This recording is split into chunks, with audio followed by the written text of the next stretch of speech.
Hey guys, so welcome to the Boys Ahmed TV. সবাইকে Boys Ahmed TV পক্ষ থেকে স্বাগত জানাচ্ছি। সো গাইস, আপনারা যারা যারা দেখতে পাচ্ছেন, এটা হচ্ছে মালয়েশিয়ার আজকে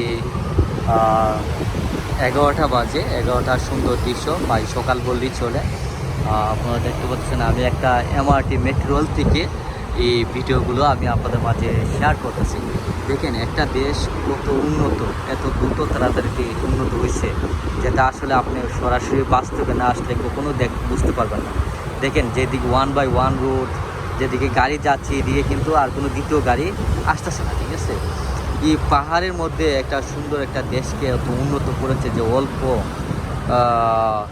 দিনের, এটা আসলে অবিশ্বাসযোগ্য।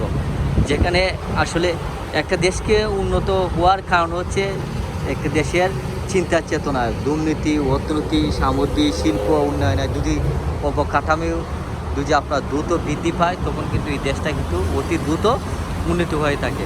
এই যে দেখতে পাচ্ছেন এখানে রাস্তাঘাট এত উন্নত, এত সুন্দর পরিবেশ, সব কিছু মানে নিজস্ব গতিতে সিগন্যাল মাধ্যমে চলে।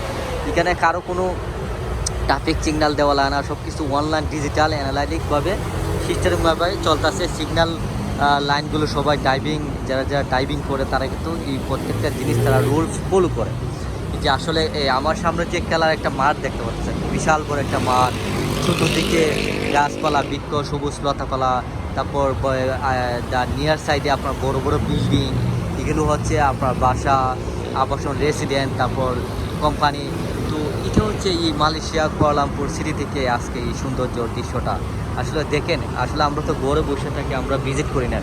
আমাদের ভিজিট করলে কিন্তু আমাদের জ্ঞান বৃদ্ধি হয়, আমাদের জ্ঞান বাড়ে, আমাদের নলেজ বাড়ে। আমরা নিজের মানসিকতা যে আমাদের যে ঘরে বসে যে আমরা টেনশন করি, এটা কিন্তু অটোমেটিকলি কমে যায়। তো এই জন্য আমি মনে করি আপনার যখন একটা দেশে ভ্রমণ করবেন, তখন কিন্তু এটার অটোমেটিকলি আপনার জ্ঞান বাড়বে, আপনার এই দেশের সম্বন্ধে আপনার জানতে পারবেন, নলেজ হবে। তো এই জন্য বলি ভাই, যাদের টাকা আছে আপনার টাকাগুলোকে আপনার কাজে লাগান, ভ্রমণ করেন, দেশে বিদেশে ঘুরেন, দেখবেন আপনার মন মানসিকতা আপনার সুন্দর একটা মেন্টালিটিভাবে আপনার তৈরি করতে পারবেন, নিজেকে একটা উপস্থাপন করতে পারবেন। একটা দেশে যখন আপনি ঘুরবেন, তখন কিন্তু আপনার এই দেশের প্রকৃতি, এই দেশের সৌন্দর্য, এই দেশের কালচার, এই দেশের মানুষের বিহেভিয়ার, এই দেশের খাবার, সব কিছু মিলিয়ে আপনার যখন এই দেশটা আসবেন কোনো একটা দেশে, এটা পুরোটাই ডিফারেন্ট। আপনি বাংলাদেশ থেকে যদি মালয়েশিয়া আসেন, থাইল্যান্ড যান, সিঙ্গাপুর যান, অনেক দেশে অনেক কালচার ডিফারেন্ট হয়ে থাকে। তো আপনারা ঘুরবেন, আপনারা দেখেন, আপনার যদি ঘুরেন আপনার পরিবার আত্মস্বজনকে নিয়ে, আপনার এই ঘোরাটাকে আপনার ব্যর্থ পাবে না, আপনার টাকাটা কাজে লাগবে। তো ওই জন্য বলি আপনারা ঘুরেন, এনজয় করেন। Thank you.